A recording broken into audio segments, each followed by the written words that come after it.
మహాశివరాత్రి మన ఇండియాలోనే కాదు, ఇక్కడ ఇటలీలో మేముండే నేపుల్ సిటీలో కూడా జరుపుతున్నారు. అభిషేకం చేసి పేరు పేరున అర్చన చేసి భజన, అలానే చివరిగా అన్నదానం కూడా చేశారు. అది ఎలా చేశారో ఏంటో తెలియాలంటే ఈ వీడియో మొత్తం చివరి వరకు చూడండి. దాన్ని బట్టి మీకు అర్థమవుతుంది అసలు ఏంటి ఆర్గనైజేషన్ మొత్తం అసలు ఎలా పెట్టారనేది.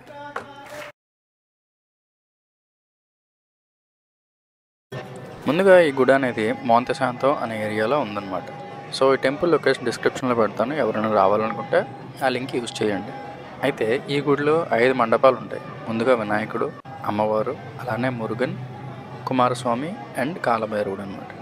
అయితే మెయిన్ మండపంలో ఆ రోజు ప్రత్యేకత ఎవరిదైతే, ఏ దేవుడిదైతే వాళ్ళని పూజిస్తారు.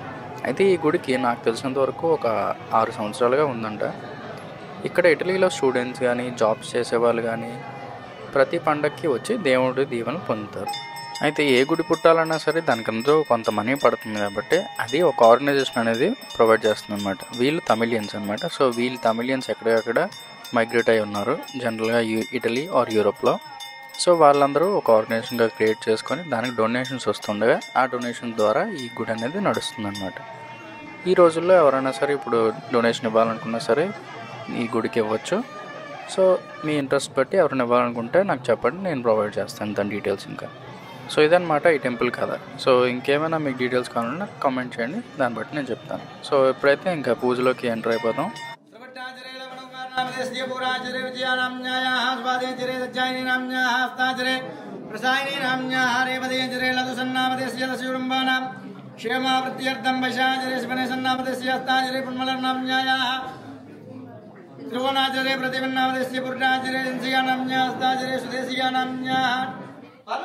ముందుగా అర్చన చేసి తర్వాత నామాలు మంత్రాలు చదివి తర్వాత ఆరతిస్తారనమాట. ఆ తర్వాత భజన స్టార్ట్ చేస్తారు. ఆ తర్వాత ప్రసాదం పెడతారనమాట. ఇలా ఈ పూజ చేస్తున్నారనమాట.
ఇక్కడ అన్నిటికన్నా ఇంపార్టెంట్ విషయం మనం అబ్జర్వ్ చేయాల్సింది ఏంటంటే వెనకాల శంఖం ఊగుతున్నాడు చూసారు ఆ అబ్బాయి, అతను ఇటాలియన్ అనమాట. సో అతను మన సంస్కృతులు మన పద్ధతులను నచ్చాయని చెప్పి అతను ఇలా మాలేసి ప్రతిసారి ఇక్కడ పూజ చేస్తుంటాడు.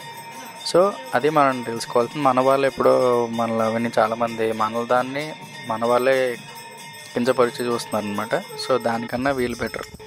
సో ఎందుకంటే వాళ్ళు మన దాన్ని కూడా యాక్సెప్ట్ చేస్తున్నారు. సో ఇలా అందరూ కలిసి ఉంటే బాగానే ఉంటుందని నా ఫీలింగ్.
తమిళన్స్ చాలా వరకు ఎప్పుడో సెటిల్ అయ్యి ఉన్నారనమాట. వాళ్ళు కాకుండా ఇప్పుడు మీరు చూస్తున్నారు కదా ఈ స్టూడెంట్స్ అందరూ. సో వీళ్ళు స్టూడెంట్స్ అండ్ జాబ్ చేసే వాళ్ళు కూడా ఉన్నారు. సో వీళ్ళందరూ బ్యాచిలర్స్ కానీ మాస్టర్స్ కానీ దానికోసం వచ్చారనమాట. సో వీళ్ళందరూ ఇక్కడ ఇప్పుడు పూజ జరిగినప్పుడు, పెద్ద పూజ జరిగినప్పుడు సో ఇక్కడికి వస్తారనమాట. సో దీనికి వాట్సాప్లో గ్రూప్ ఉంది. సో ఆ గ్రూప్లో పలానా మెన్షన్ చేస్తారన్నమాట, ఈ పూజ ఇప్పుడు ఇలా జరుగుతుందని. సో అప్పుడు ఇంట్రెస్ట్ ఉన్న వాళ్ళు తప్పకుండా వస్తారనమాట.